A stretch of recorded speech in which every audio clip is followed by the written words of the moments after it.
Hi, everyone. So I have really good news. Google has been upgrading and updating Meet. And so there's a new feature that I want to show you. What it's going to let us do is we're going to be able to create basically waiting rooms, just like we could in Zoom, so that students can't just get in automatically.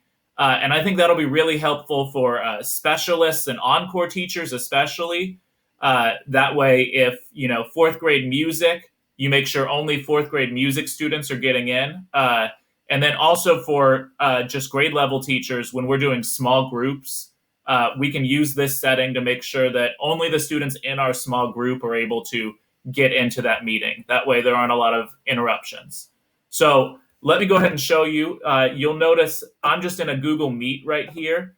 Down here in the corner is a blue padlock called Host Controls. So I'm going to click on that. And then there are three settings right here. This is the default. So these three settings will always be on when you start a meeting, regardless of if you change them last meeting. So the default is that they're always on. At the bottom, these two are useful if you haven't seen them yet. Let everyone share their screen. If I click that and turn it off, now students can't share their screen. I'm the only one who can. So if kids are sharing their screen and interrupting a lesson, you can just turn that off and you won't have any trouble with that. The second one is send chat messages. So if you notice kids are playing in the chat, you can click that and turn it off, and then kids cannot send chat messages anymore.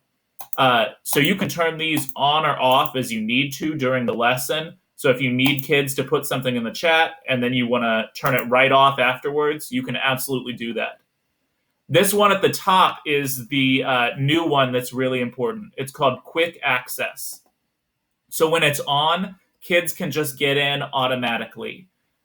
If I go and turn it off, then every time a student tries to join, I'm going to get a notification that this student is trying to join and the choice to either admit them or to deny access. So again, if you're in a small group, or Ms. Zonka knows what I'm talking about, if you're planning with your partner and you don't want students to just be able to pop in, then turning this quick access off will solve that problem. So let me show you what it looks like. I'm going to have two students, and I'm going to have two students try and join at the same time.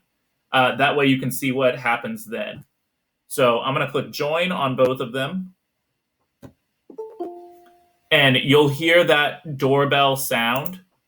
I'm going to click out, and then you can see it popped up. Someone wants to join this meeting. So I'm going to let this student in.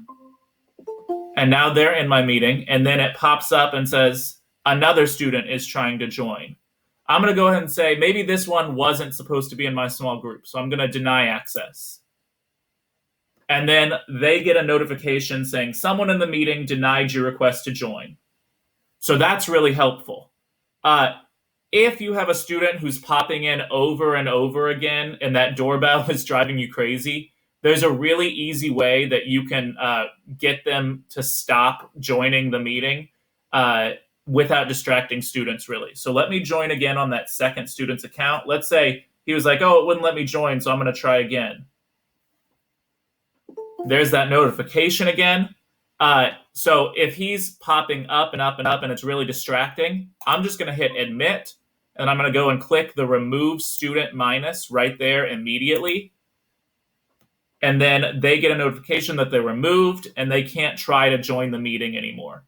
So if someone's disrupting a meeting by trying to join it multiple times, you can do that. The other good thing is if you have a student who's having some internet issues, like let's say this first student, internet drops and he leaves the meeting. When he comes to join that meeting again with that same link, he's going to click join, and it lets him in automatically because I already admitted him the first time. So that'll be really helpful. That way you don't have to readmit students. That's pretty much it. I know Google is going to be putting out some more updates. I read something on their blog, so that'll be good too. I'll let you know if I find out anything new, but try this out. Let me know if you have any questions, or I can help you with anything just related to technology, and I hope this helps. Have a great week, everybody. Bye.